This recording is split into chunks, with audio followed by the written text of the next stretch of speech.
Oke, bismillah. Assalamualaikum warahmatullahi wabarakatuh. Bismillahirrahmanirrahim. Alhamdulillahi rabbil alamin.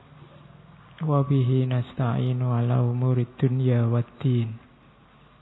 Allahumma sholli wa sallim wa barik ala habibina wa syafi'ina Sayyidina wa maulana Muhammadin wa ala alihi wa ashabihi wa man tabi'ahum bi ihsanin ila yaumiddin. Amma ba'du. Bismillah. Kita lanjutkan ngaji kita tentang manusia-manusia alternatif. Seperti yang saya bilang minggu lalu, hakikatnya semua pemikir yang original, semua filosof itu manusia alternatif. Semua pembaharu itu manusia alternatif. Semua pionir dalam segala bidang itu manusia alternatif. Manusia-manusia yang punya tawaran baru dari yang selama ini sudah berjalan. Bahkan para nabi, para tokoh pembaharu itu juga bagi saya manusia alternatif. Bukan manusia kerumunan yang hanya ikut saja lingkungan sekelilingnya. Malam ini kita ketemu beliau, Helena Petrovna Blavatsky, atau dikenal sebagai Madame Blavatsky. Kalian mungkin belum pernah dengar nama ini. Dengarnya mungkin hanya dari pengumuman ngaji. Ya. Terus mungkin cari-cari sedikit di Google siapa orang ini. Helena Petrovna Blavatsky ini menurut saya punya andil besar dalam munculnya gagasan-gagasan yang hari ini booming. Seperti agama universal, agama cinta, pluralisme, apalagi persaudaraan universal dan yang sejenis itu. Tokohnya sangat kontroversial. Tokoh kontroversial itu penggemarnya banyak, yang tidak suka juga banyak. Cirinya orang terkenal itu. Ya, kalau hanya suka saja biasanya belum terlalu terkenal. Karena kalau keterkenalannya sudah sangat luas, itu biasanya pasti ada yang tidak suka. Maka kemarin ada yang bilang ke saya, Pak, ngaji filsafat itu suka semua kok Pak, nggak ada yang tidak suka. Oh berarti memang belum terkenal. Biasanya kalau sudah sangat terkenal itu nanti hatersnya banyak, pembenci-pembencinya banyak. Dan itu sangat manusiawi, bukan sesuatu yang aneh. Tidak mungkin manusia dengan cara fikir, cara hidup, cara perilaku yang beda-beda menyepakati satu hal yang sama. Sebenar apapun itu menurutmu. Kamu kan heran, kok ada ya orang tidak percaya Tuhan? Kalau manusia ada saja. Kok ada ya yang tidak percaya bahwa hidup ini sementara? Kalau itu manusia ada saja pasti. Yang paling absurd sekalipun ada yang percaya dan ada yang tidak percaya. Maka kita jangan kagetan. Tugas kita untuk menghadapi semua itu yang pertama adalah Iqra. Seperti yang diperintahkan pertama pada Rasulullah kan Iqra, ayo dibaca dulu. Jadi perintah pertama itu bukan syahadat, bukan sholat, tapi Iqra.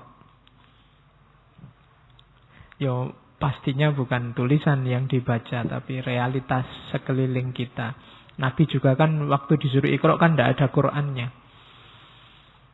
Waktu Jibril bilang Iqra, Nabi kan gila jawabnya, ma'ana biqori, saya tidak bisa baca.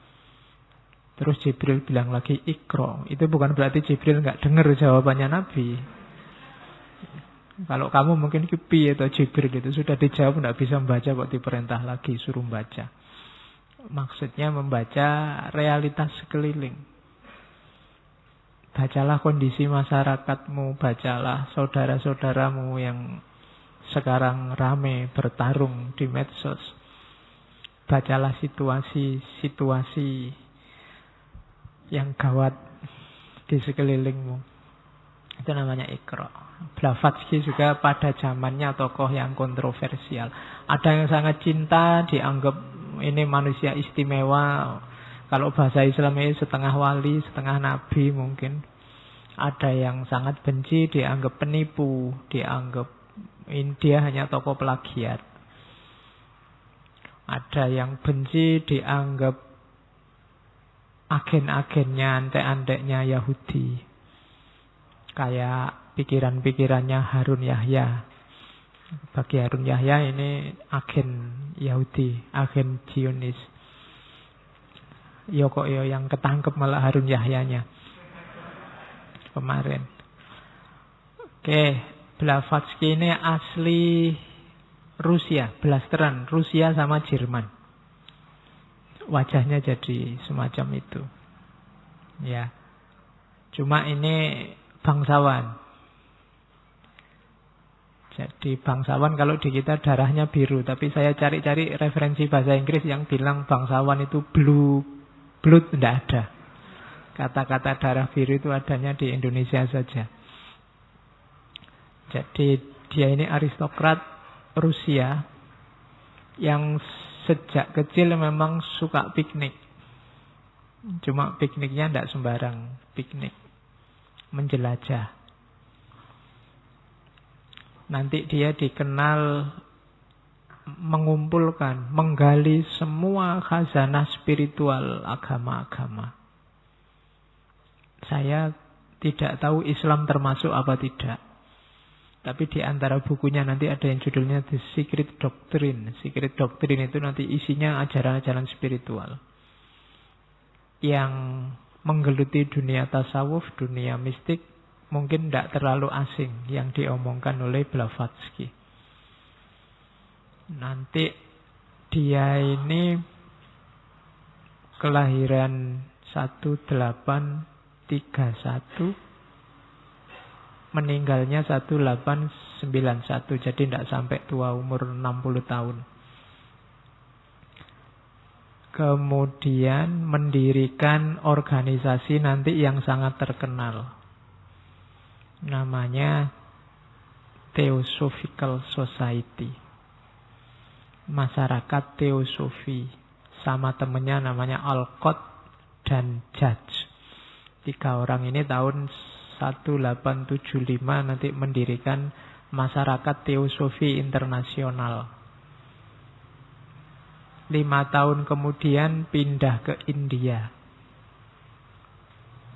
Pokoknya dia masuk semua aliran-aliran, sekte-sekte rahasia yang mengajarkan ajaran-ajaran rahasia. Nanti buku pertamanya judulnya ISIS Unveiled, bukan ISIS yang sekarang berontak itu. Kan ini kan abad-abad, masih awal abad 19. ISIS itu Tuhan di Mesir kuno. Beberapa bukunya diterjemahkan dalam bahasa Indonesia. Kalian cari, sopo ngerti ada yang jualan buku-buku lama. Karena ajaran ini sangat terkenal. Ajaran-ajaran yang belakangan dikenal sebagai teosofi. Blavatsky ini sosoknya kalau digambarkan, ya besarlah, orang bule barat kan besar-besar, nggak kayak Indonesia. Sukanya pakai baju besar-besar, karena perempuan mungkin daster. Cincinnya banyak.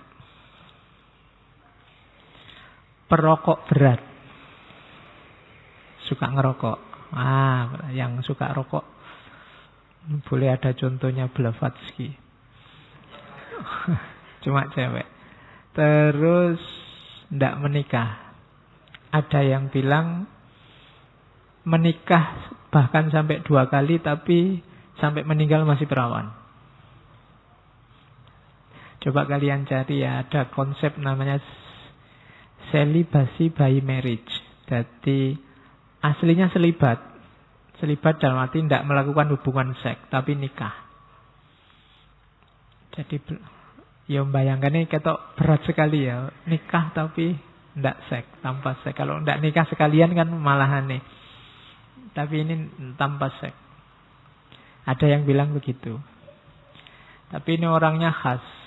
Hidupnya sangat sederhana. Kalau mau dia bisa kaya, tapi dia tidak mau.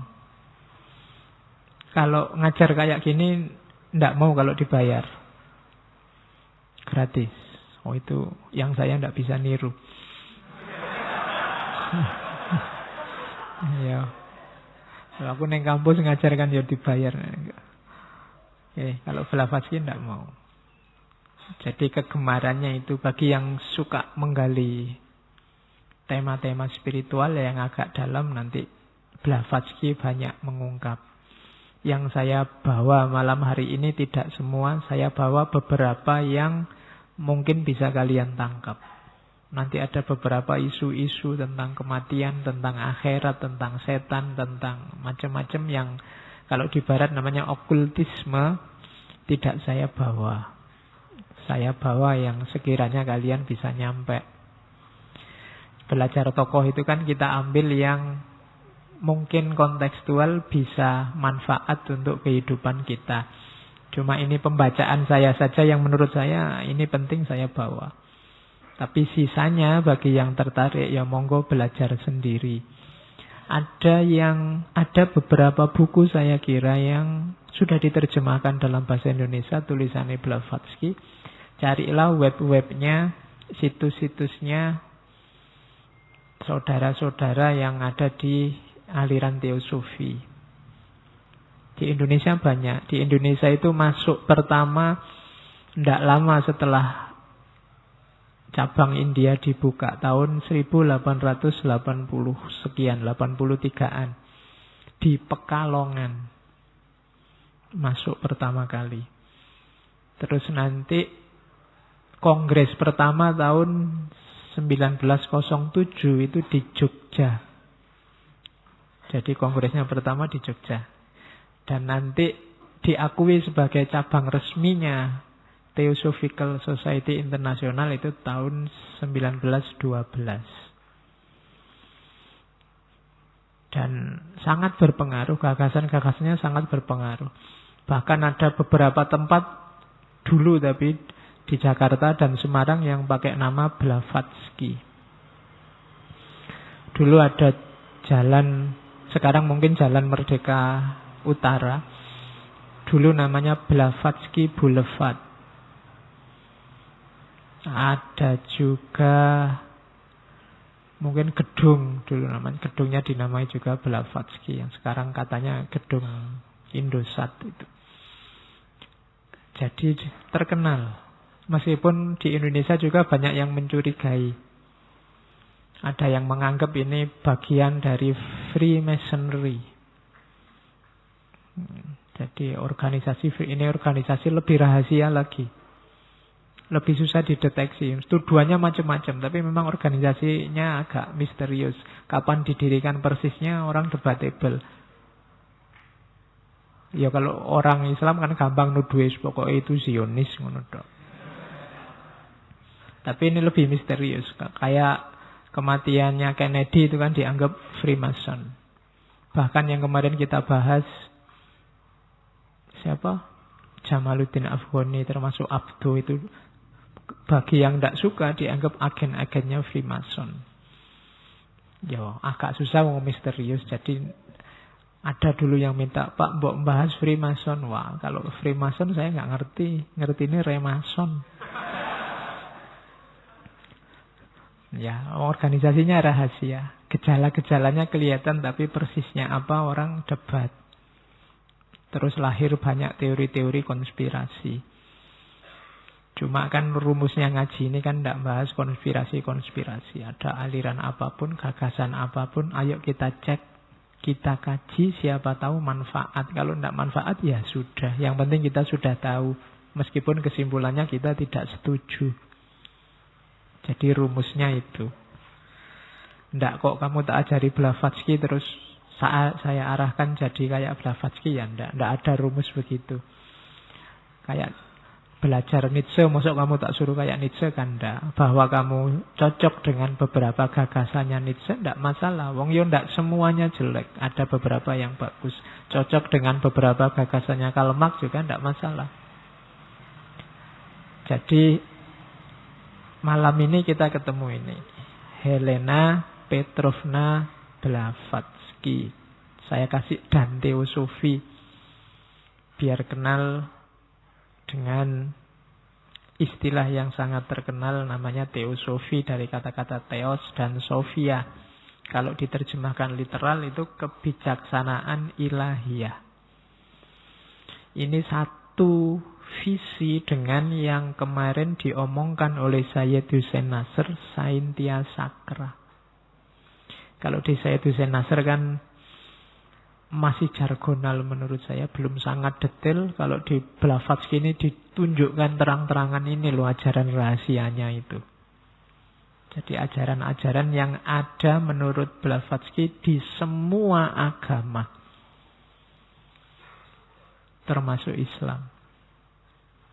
Nanti ini dikembangkan oleh banyak tokoh, termasuk mungkin yang kalian terkenal ada Rene Guénon, ada Fritjof Schuon yang nulis Titik Temu Agama-Agama. Termasuk gagasan yang sangat kontroversial di Indonesia tentang pluralisme agama. Oke, kita belajar pelan-pelan. Blavatsky yang jadi fokusnya spiritualitas. Ada beda antara spiritualitas dengan agama. Ini kita harus hati-hati memposisikannya. Agama itu biasanya kesannya sifatnya institusional. Karena institusional, beberapa intervensi manusia masuk, sifatnya melembaga, sehingga beragam. Beda dengan spiritualitas. Spiritualitas ini ngomong rasa kedalaman. Jadi agama-agama itu di level institusinya beragam.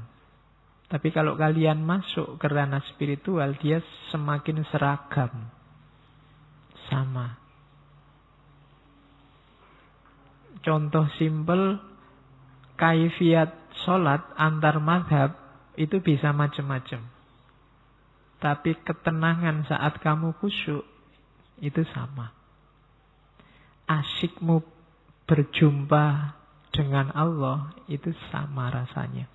Meskipun institusinya yang namanya sholat, kaifiat sholat, rumusnya bisa macam-macam. Ada yang pakai mazhab A, ada yang pakai mazhab B. Jadi aspek fikihnya itu religion, aspek tasawufnya lebih dekat dengan spirituality, keragaman.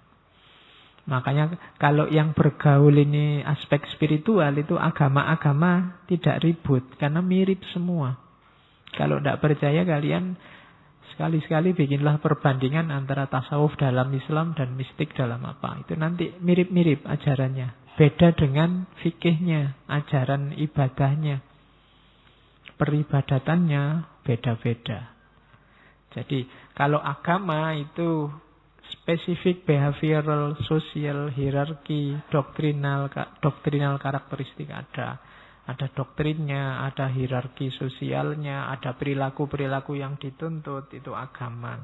Ada sistemnya, ada authority atau leader, guru, dan seterusnya. Itu agama. Tapi semakin masuk ke dalam spiritualitas itu the sense of self. Tujuan, kedalaman, jiwa.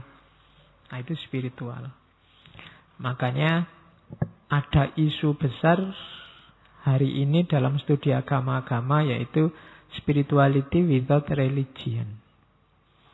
Spiritualitas yes, tapi religion no. Yang tawuran-tawuran itu religion. Maka banyak orang di barat, di Indonesia mungkin 1-2 mulai jenuh dengan religion, pinginnya spiritualitas. Kayak kalau dalam Islam itu saling mendukung. Kalau kejawen itu spiritualitasnya kuat, tidak terlalu concern dengan religion. Digarap batinnya, kedalamannya. Nah, kalau di Islam lahir batin, batinnya beres, lahirnya juga beres. Syariat, hakikat. Semuanya dijalani lewat thariqat. Sehingga nanti puncaknya ketemu makrifat. Itu kalau dalam Islam di kita. Nah, Blavatsky dan kawan-kawan ini bergerak di ranah spiritualitas. Makanya dia menyimpulkan agama-agama itu sebenarnya cabang dari pohon yang sama. Jadi untuk diinget-inget ini biar tidak kalau ranah spiritualitas kalian nilai dengan religion, nanti mesti melenceng. Tidak cocok. Hasilnya mesti ini orang sesat, orang kafir, orang murtad masuk neraka. Itu idiom-idiom religion. Sementara malam ini kita ngomong di ranah spiritualitas. Oke.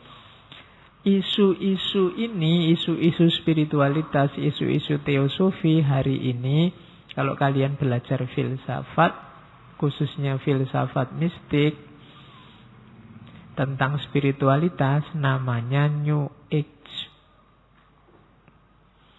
Atau New Spirituality.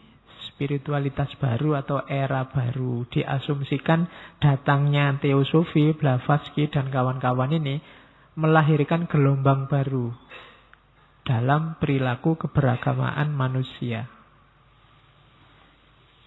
Kalau di Indonesia yang dianggap tokoh New Age misalnya, dulu ada, sekarang mungkin jarang muncul, Bapak Anand Krishna yang terus kena kasus itu. Nah, itu tulisan-tulisannya kan semua agama beliau bahas. Cuma bukan fikihnya, aspek spiritualnya. Nah, kajian-kajian semacam ini namanya New Age. Kalau kalian nanti mau mendalam di situ, cobalah Google pakai keyword New Age.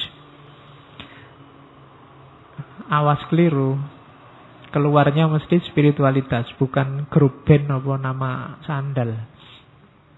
Kalau sandal kan bukan New Age, tapi New Era. Ya karepe padha. Era baru,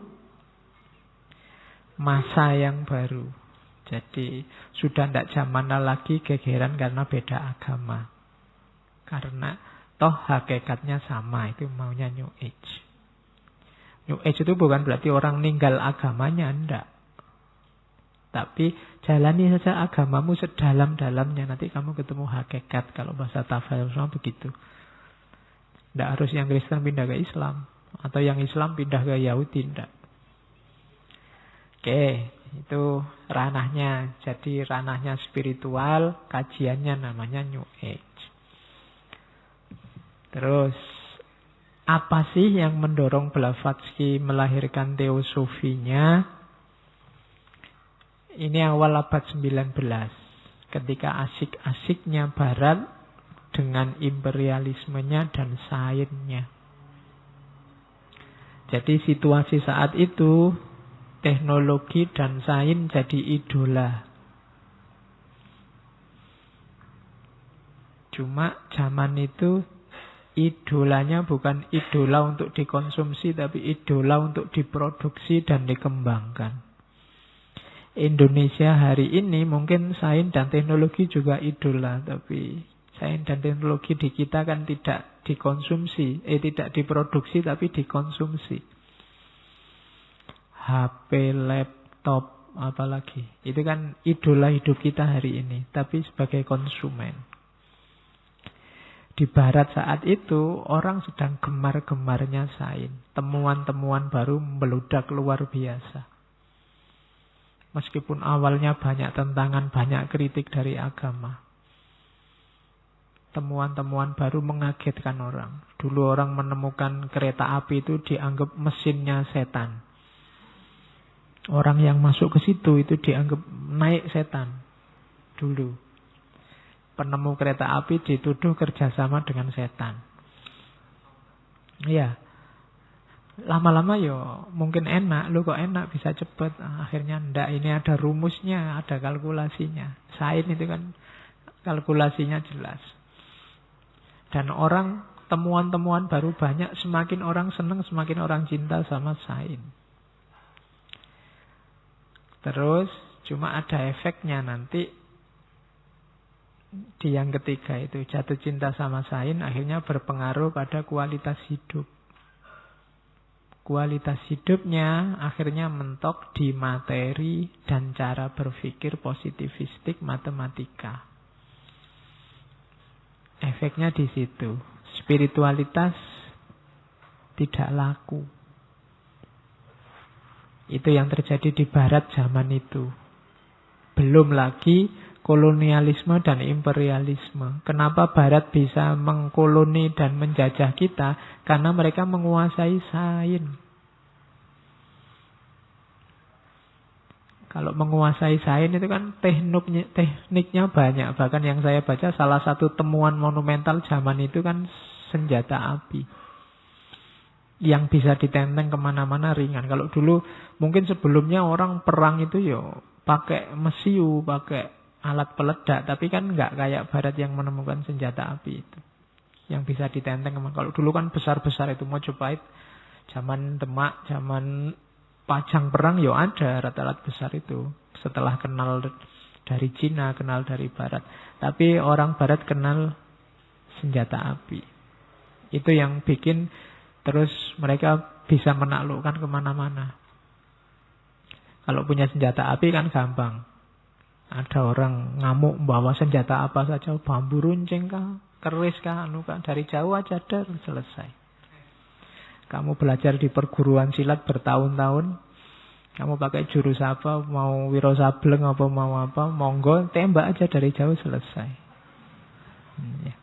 Jadi mereka akhirnya bisa dengan bekal sains dan teknologi mendominasi dan membentuk peradaban sampai hari ini.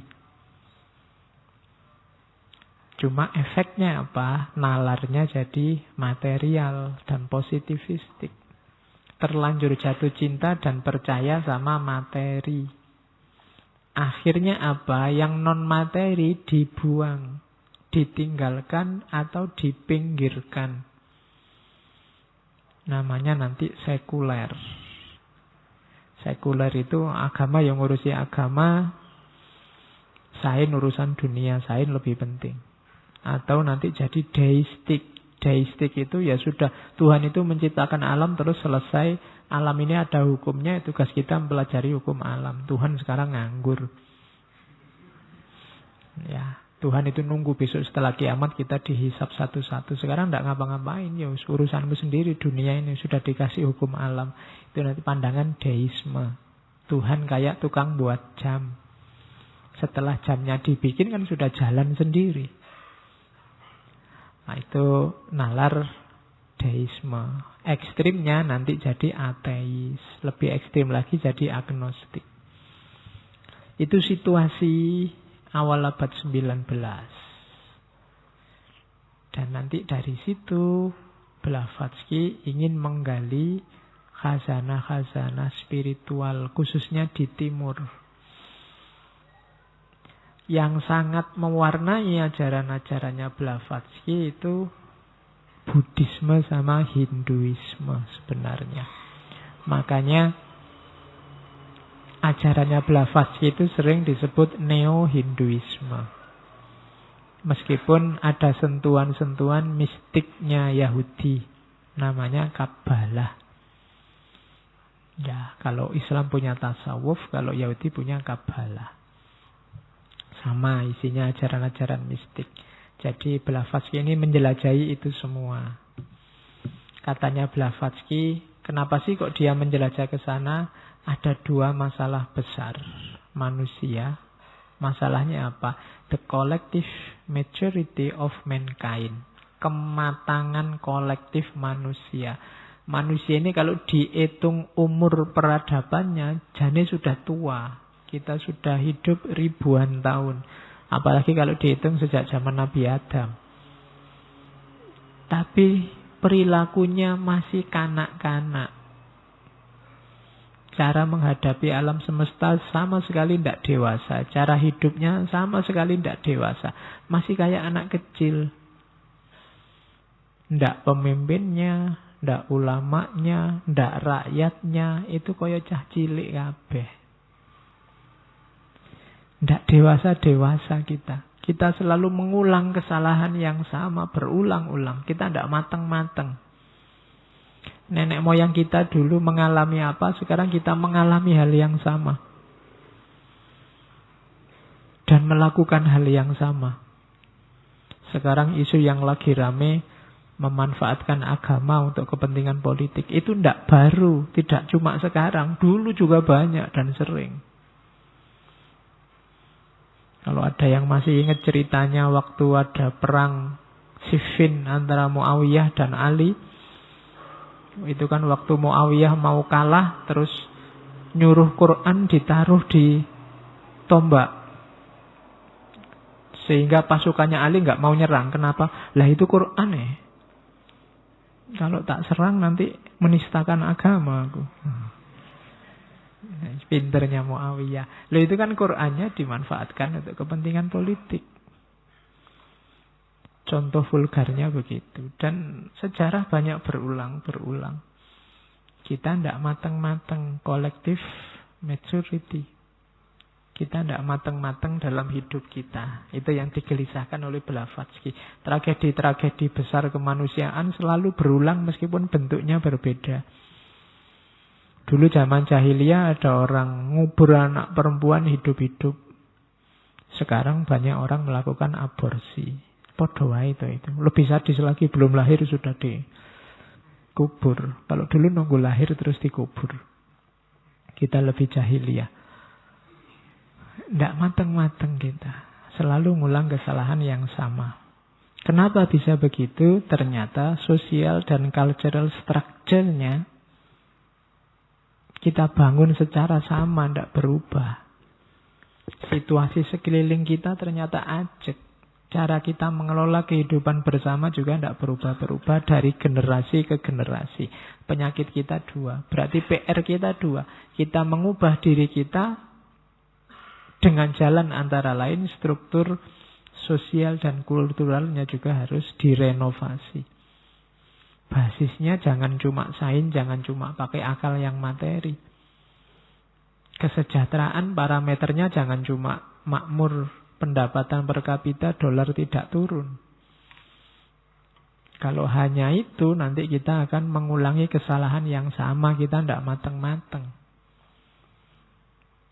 Nah, itu problem manusia hari ini, katanya Blavatsky.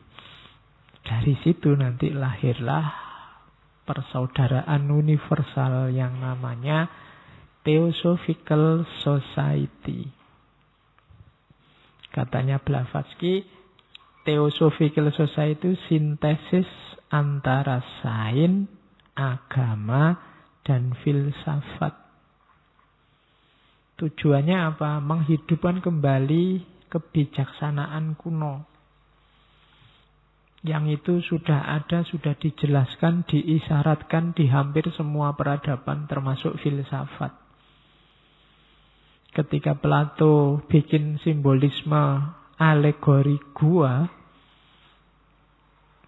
itu sebenarnya sedang mengisyaratkan ke sini. Bahwa gambar yang sejati itu bukan gambar yang muncul di dinding gua, tapi yang sejati yang ada di luar gua. Kalau kita hanya nonton gambar yang di dinding gua, kita hanya ketemu bayangan. Itu sebenarnya isyarat untuk menemukan yang sejati. Kalau di Yunani ada aliran yang membahas ancient wisdom, ini namanya Hermetisme. Sistem pengetahuannya namanya gnostik. Nanti dikenal juga gnostisisme. Terjemahan kasarnya dalam epistemologi Islam nanti muncul ilmu laduni. Jadi arah-arahnya nanti ke sana. Cuma ini nanti jadi lembaga perhimpunan teosofi. Jadi teosofi internasional.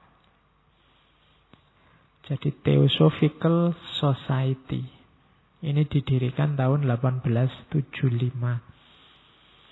Setelah sebelumnya Blavatsky ini sama temennya buka jasa konsultasi spiritual. Apa ya konsultasi spiritual lagi neng TV kaya sekarang siapa? Roy. Ya enggak tahu ya, bayanganku kok kayak gitu-gitu, tapi ya enggak tahu aslinya. Cuma kan kalau di TV belum melahirkan ini, siapa ngerti besok lahir ini. Persaudaraan Teosofi. Yang sebelah kanan itu simbolnya.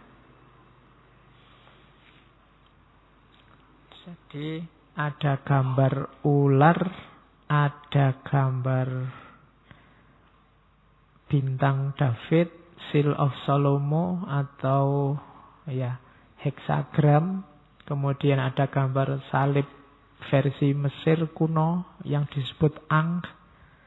Nanti ada simbol swastika dan ada simbol Hindu Om. Itu ada maknanya, termasuk ada kalimatnya. Kalimatnya saya ambil yang bahasa Inggris. There is no religion higher than truth. Tidak ada agama yang lebih tinggi dari kebenaran. Kalau agama itu benar berarti ya memang itulah kebenaran. Kalau ular itu simbol kebijaksanaan, simbol keabadian. Ular yang makan ekornya sendiri. Kan tidak ada habisnya. Kan ada orang harus cerdik, bijaksana seperti ular dan tulus seperti merpati. Kan ada analogi gitu. Karena ular itu simbolnya kebijaksanaan, pinteran. Kalau heksagram itu, ada yang ngomong itu simbolnya Yahudi bintang David. Itu sebenarnya simbol kesatuan. Bahwa alam semesta realitas itu saling mempengaruhi. Kemudian Ankh itu secara letterlek bahasa Mesir artinya hidup, jadi simbol kehidupan. Kehidupan itu saling berkait, saling mempengaruhi. Kalau swastika itu simbol spiritual paling tinggi dalam mistik India, meskipun disalahgunakan oleh Hitler. Ya, itu kendelnya Hitler itu kan di situ. Padahal itu sangat spiritual. Orang bagi Hindu puncaknya spiritual disimbolkan dengan swastika. Kalau yang Om itu simbol kesadaran ilahiyah paling tinggi. Kalau dalam Islam mungkin tauhid. Ya kalau kalimatnya tidak ada agama yang lebih tinggi daripada kebenaran. Dan nanti ya Tuhan itulah yang kita sebut sebagai kebenaran. Jadi itu makna simbol-simbolnya itu. Jadi membikinnya enggak. Ya simbol itu kan memang ada maknanya kayak Garuda Pancasila. Kalau sayapnya itu simbol dari hari kemerdekaan. Sebenarnya bisa kamu maknai lebih dalam dari itu kan kita memaknainya cuma kuantitasnya. 17, ekornya 8, yang 45 apanya? Bulu lehernya. Nah, kalau anunya cakarnya simbol apa? Tidak ada. Yuk kamu maknai yang bagus-bagus. Terus matanya simbol apa? Kenapa kok nengok ke kanan? Itu nengok kanan apa kiri? Apa nggak tengen dia ke sini terus misalnya? Itu maknanya apa? Kamu maknai biar dalam. Jadi eman-eman kalau cuma dimaknai kuantitasnya ya. Cuma itu berarti simbol hari kemerdekaan gitu kan tidak enak. Ada makna yang kayak gini kan agak unik, mendalam maknanya.